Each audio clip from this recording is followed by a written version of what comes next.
سلام، امیدوارم که حال درجه یک باشه. تو این ویدیو میخوایم ببینیم که اگر تو صنعت تولید آسفالت داریم کار میکنیم چه نوع کمپرسوری بگیریم، ما اصلا چه مدلی بگیریم، چه سایزی کمپرسور بگیریم، چه فشار باری داشته باشه، خیالمون راحت باشه. یه انتخاب خیلی خوب کردیم که هم عمری برای ما کار میکنه، هم وسط کار ما رو به چالش نمیکشه. یعنی این کمپرسور جوری نمیشه که منو به علاوه دردسرایی که کارم داره خود اینم یه بیاد برای من یه دردسری درست کنه. خب میخوایم 0 تا 100 این ماجرا رو به زبون خیلی ساده با هم دیگه ببینیم که چی به چی هستش.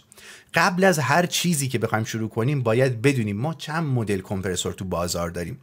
چرا حالا مهمه بدونیم چند مدل تو بازار وجود داره؟ چون اگر ندونیم اتفاقی که میفته اینه، فروشنده هر چیزی که داشته باشه و صلاح بدونه رو به ما میده و واقعیت هم اینه هیچ فروشنده هم نمیگه ماست من ترشه. خب یعنی تو چه اتفاقی برات میفته؟ تماس میگیری میخوای کمپرسور بگیری، یکی به تو میگه برو پیستونی بخر، نفر بعدی میگه خب پیستونی اصلا چیه، برو اسکرو بخر. بعد زنگ میزنی یکی دیگه مثلا اونم پیستونی داره، میگه نه بابا اسکرو چی، از قدیم و ایام مد بوده، برو اصلا 10 تا کارخونه نگاه کن همه دارن پیستونی استفاده میکنن و تو این وسط گیج میشی، نمیدونی آقا اصلا فرق این دوتا با هم دیگه چیه، کدومش بهتره و کدومش بی درد سر داره برای من کار میکنه. خب پس برای اینکه وارد این چالش نشیم، وارد من بهش میگم چالش فروشنده، چون ببین یه واقعیتی هم هستش دیگه، فروشنده کارش اینه که بفروشه، خیلی دغدغه تو رو نداره که مثلا ببین آقا 2 سال دیگه چجوری شد کارت، خب کجا به مشکل میخوری، میخواد جنسا بفروشه دیگه، پورسانتی هم در قبالش دریافت میکنه. پس ما نمیخوایم وارد بازی فروشنده بشیم، خودمون میخوایم دقیق بدونیم که چه مدلی چه سایزی کمپرسور به دردمون میخوره، یعنی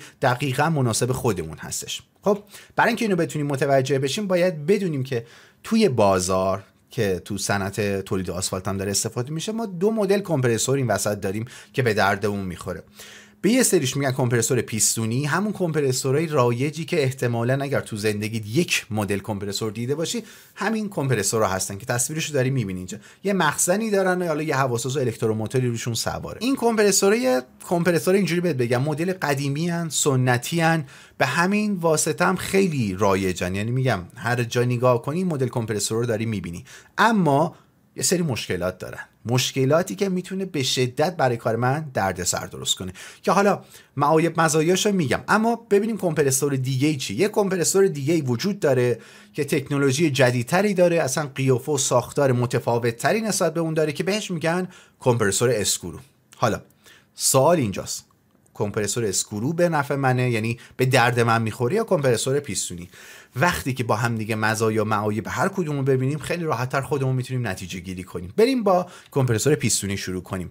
خوبی کمپرسور پیستونی چیه؟ قیمتش خوبه، مناسبه، قیمتش رو بگم پایینه، نه اینکه خیلی ارزونن ها، نسبت به اون یکی مدل قیمتشون پایین‌ترن، اما در کنار قیمت پایین یه سری عیب میشه گفت غیر قابل چشم‌پوشی هم توشون وجود داره.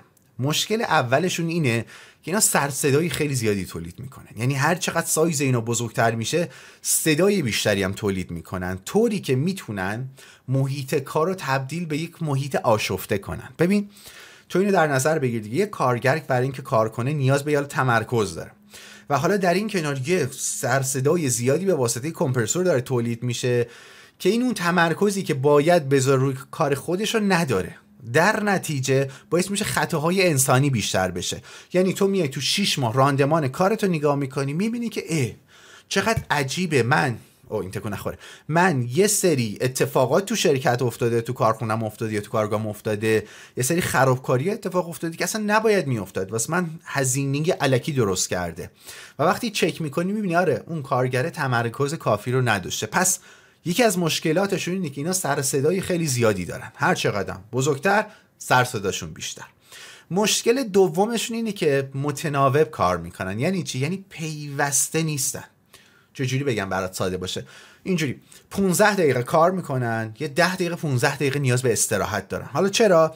چون اینا یه دونه پیستون دارن توی محفظه شروع میکنه حرکت کردن، این استحکاکی باعث میشه این داغ کنه و چون داغ میکنه عذر میخوام باید تو بهش استراحت بدی. حالا آقا من نمیخوام بهش استراحت بدم، چی میشه؟ این توی مدت زمان خیلی کم شروع میکنه داغ شدن و این داغ شدنه باعث میشه این خراب بشه و این خرابی باعث میشه یه هزینه اساسی رو دستت بذاره. و از اون مهمتر اینی که وقتی اینا داغ میکنن یه حجم زیادی روغن و آبم تو هواشون وجود خواهد داشت. پس یه دردسر اساسی میتونه برای من درست کنه. مشکل بعدیشون چیه؟ اینی که اینا سایزاشون عموما کوچیکه، یعنی کوچیکتر از 1000 لیتره، نه اینکه بزرگتر از 1000 لیتر نداشته باشن. به این دلیل که گفتم اینا هرچی سایزشون بزرگتر میشه سر صداشون بیشتر میشه، بازار دیگه ازشون استقبال نمیکنه، چون میگه آقا بالای 1000 لیتر سر صدایی درست میکنن که عملا هیچکی نمیتونه درست کار کنه و یک محیط آلودگی صوتی شدیدی درست میکنن. خب به این دلیلی که اصلا رایج نیستن سایزهای بزرگتره، چون بعد تو اگر نگاه کرده باشی مثلا میری تعمیرگاه میبینی داره کمپرسور پیستونی استفاده میکنه اما سایز کوچیک، مثلا 250 لیتر داره استفاده میکنه که این سایزا برای کسی که تو صنعت تولید آسفالت اصلا خیلی کم، اصلا نمیتونه از اینا استفاده کنه. پس مشکلشون میتونه این باشه. حالا بریم سراغ کمپرسور اسکرو. اسکروها اول با A بهشون شروع کنیم. قیمتشون بالاتر از نسبت به کمپرسورهای پیستونی، چون کلی قطعه بیشتر دارن، تکنولوژی جدیدتری دارن، به این دلیل قیمتشون بالاتره. اما خوبیش چیه؟ 24 ساعته میتونه کار کنه. یعنی چی؟ یعنی براش مهم نیست تو میخوای یه شیفت کار کنی، 2 شیفت کار کنی، اصلا شب تا صبح هم کار کنی و اینم یه ذره برات میتونه هوا تولید کنه، چون اون استحکاکی که اونجا گفتیم وجود داره اینجا وجود نداره. 2 تا روتورن به هم دیگه برخورد نمیکنن، خیلی راحت شروع میکنه کار کردن. به یه سیستم خنک کننده خوبی هم دارن که به این راحتی‌ها داغ نمیکنن، مگر اینی که ورداری اینا رو وسط تابستون بذاری توی جایی که مسقف نیست، آفتاب مستقیم بخوره، میگم اذیتش کنی دیگه. تو حالت عادی اصلا اینا داغ هم نمیکنن، خیلی راحت 24 ساعته کار میکنن، نیاز به استراحت هم ندارن. خوبی دیگه‌ش اینه که صداشون نسبت به کمپرسور پیستونی خیلی پایین‌تره. البته اینا بگم بی صدا نیستن نسبت به اونایی که سر صدای زیادی تولید میکنن، صدای اینا کاملا میدونی قابل تحمله، یعنی آزار و اذیت چیزی درست نمیکنن که بگیم آقا کارگر حواسش پرت شد، نمیدونم خطای انسانی بخواد ایجاد کنه، نه این داستانا رو توشون ندارن. و خوبی دیگه شون اینه که طول عمرشون، کیفیتشون، راندمانشون بالاست و در نهایت میتونم به این اشاره کنم که اینا خوبی دیگه شون اینه که حجم زیادی میتونن هوا تولید کنن، یعنی براشون مهم نیست تو 2500 لیتر دقیقه میخوای هوا بهت میدن، 7000 لیتر میخوای بهت میدن، 10000 لیتر میخوای به راحتی بهت میدن، که این ماجرا تو کمپرسور پیستونی وجود نداشت. گفتیم اگرم بخواد وجود داشته باشه آنچنان صداش زیاده که اصلا هیچکی نمیره سراغش به خاطر اون صدای زیادی که داره. حالا ما خوبی بعدی هر کدومش رو دیدیم. پیشنهاد من چیه؟ پیشنهاد من اینه که اگر گیر مالی نداری، میدونی دستت رو بودجه بازه، حتما برو سراغ کمپرسور اسکرو. اما نه تو یه حالت میبینی آقا من تمام پولمو اومدم صرف راه اندازی کارخونه کردم و برای این قسمتش هم حساب نکرده بودم، مجبورم، این مالیه اذیتم میکنه، حالا اینجا مجبورم برم سراغ کمپرسور پیستونی، یه خورده کجدار مریض باهاش میدونی تا میکنم، حالا اون 15 دقیقه استراحتشو بهش میدم، نمیدونم سر صداشو تحمل میکنم که حالا تا بعدم پول دستم اومد یه خورده کار راه افتاد برم با یه دونه اسکرو جایگزینش کنم. تو این صورتی که فقط پیستونی میتونه گزینه بهتری باشه. در غیر این صورت اسکرو یه چیزیه که با خیال راحت میتونی برای سالیان سال استفاده کنی، چون طول عمر این اسکرو هم خیلی بیشتر از مدلای پیستونی هستش. وقتی که متوجه شدیم کدوم مدل به درد ما میخوره، حالا میرسه سر یک موضوع بسیار مهم: کمپرسور چند لیتری بخرم یا چند متری بخرم، یا ساده تر بگم چه سایز کمپرسوری بگیرم که دقیقاً متناسب با نیاز من باشه. حالا چرا متناسب با نیاز من بودن مهمه؟ چون اینه تو وقتی که زنگ میزنی به یه فروشنده میگی آقا من یه کمپرسور میخوام، 2 تا اتفاق میفته.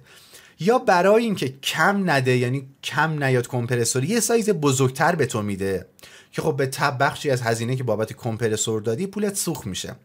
یا نه اشتباه میکنه سایز کوچیکتر به تو میده که عملا کل پولت سوخت میشه. چرا؟ چون کمپرسور تحت فشار قرار میگیره، کمپرسوری که برای تو قراره 10 سال کار کنه تو 2 سال اصلا عملا نابود میشه و تو مجبوری بری یه کمپرسور دیگه بخری. برای اینکه بتونیم سایز دقیق رو حساب کنیم ما 2 تا روش داریم یا 2 تا راهکار داریم. یک اینی که بدونیم ما چند تن در ساعت میخوایم آسفالت تولید کنیم، یا اگر اینو نمیدونیم یا برامون خیلی شفاف نیست، اینو بدونیم که ما چند کیسه بک فیلتر داریم، با این یکی از این 2 تا میشه دقیقاً سایز کمپرسور رو در آورد. چطوری؟ بیا بهت بگم. ببین اگر تو در ساعت 80 تن در ساعت آسفالت میخوای تولید کنی، خب، یا اونوریش این میشه که تو بین 200 تا 220 تا کیسه بک فیلتر داری، خب، تو اون موقع یه کمپرسور 3 متر مکعب جواب کارتو به راحتی میده. حالا تو کمپرسور سازا خیلی شاید متر رایج نباشه، توان مثلا الکتروموتور کمپرسور رو میگن که یا ما میگیم کمپرسور 3 متری یا میگیم که 22 کیلووات. پس این شد کمپرسورت. حالا اگر تو از این پله یه سایز بیشتر بود، یعنی اومدی 120 تن در ساعت خواستی تولید کنی، حالا این 120 تن در ساعت معادلش میشه چند تا کیسه بک فیلتر؟ میشه تو بین، یعنی چیزی بین 300 تا 400 تا کیسه بک فیلتر داری. اون موقع سایز کمپرسوری که مناسبته و دقیقه یک کمپرسور 5 متریه که به الکتروموتوری تمام الکتروموتورش بخوایم بگیم میشه یک کمپرسور 30 کیلووات. پس چی شد؟ اگر من 120 تن میخوام تولید کنم یا حالا 300 تا 400 تا کیسه بک فیلتر دارم، یک کمپرسور 5 متری یا 30 کیلووات جواب کار منو میده. اگر من 160 تن در ساعت خواستم تولید کنم یا اینجوری بگم بین 500 تا 560 تا کیسه بک فیلتر داشتم، اون موقع یک کمپرسور 7 متر تا 7.5 متر مکعب جواب کار منو میده که اونوریش هم میشه 45 کیلووات. خب این شد سایز کمپرسورایی که دقیقاً میتونه مناسب اون حجم تولیدت باشه یا برابر کیسای بک فیلترت باشه. حالا شاید یه سوالی پیش بیاد برات، اینی که میگه آقا من الان میخوام 80 تن در ساعت تولید کنم، ولی میدونم تا 2-3 سال دیگه من اینو به 120 تنم میرسونم. خب الان چی کار کنم؟ ببین اگر تو 2-3 سال دیگه مطمئنی میخوای افزایش حجم بدی، بهتره که از همین الان بیای اون کمپرسور معادلشو بخری. یعنی الان 80 تن داری دیگه، میگی تا 2-3 سال دیگه میخوام 120 تن تولید کنم، بیا از همین الان یه 5 متر بخر. اما توی یه صورتی که میگی آقا من خیلی مطمئن نیستم یا اگر بخوام بیام افزایش تولید بدم حداقل 5 سال زمان میبره، یعنی برای 5 سال دیگه میخوام، اون موقع لازم نیست بیا همون سایز 80 تن تو مثلا بخر، 5 سال دیگه بیا یه کمپرسور اضافه کن. چرا حالا من اینو دارم بهت میگم؟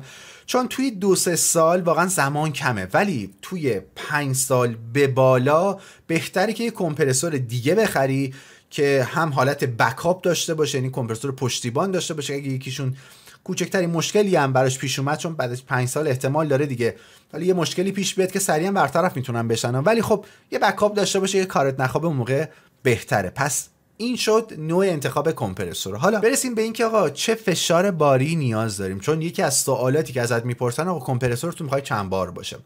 برای کسی که تو صنعت تولید آسفالت داره کار میکنه کمپرسور 8 بار براش کافیه. این 8 باره داستانش چیه؟ ببین خیالت راحت کنم، تمام کمپرسورهای اسکرو که میخوای بخری یا حتی اون پیستونیاش 8 بار به راحتی به تو میدن. پس تو معضل بار نداری که به دلیل افزایش بار بالا بخوای قیمت بیشتری پرداخت کنی. پس ماجرای بار همون 8 بار استاندارده، به قیمت کمپرسور چیزی افزوده نمیشه. امیدوارم که خوب گفته باشم، راحت متوجه شده باشی، زبونم گرفتی. اما اگر در هر صورتی سوالی داشتی یا هنوز یه قسمتی برات مبهم بود نمیدونستی دقیقاً باید چیکار کنی، راحته. بیا سایت kompressorsazan.com، اونجا شماره پشتیبانا هستش و تماس میگیری، حالا با خود من صحبت میکنی یا با ما بقیه پشتیبانی که از منم خیلی باسوادتر و بهترم و ما صادقانه راهنماییت میکنیم. در انتها امیدوارم که کارخونه خیلی خوب و پولساز داشته باشی و سال به سالم موفقیت بیشتری کسب کنی. موفق و مؤید باشی.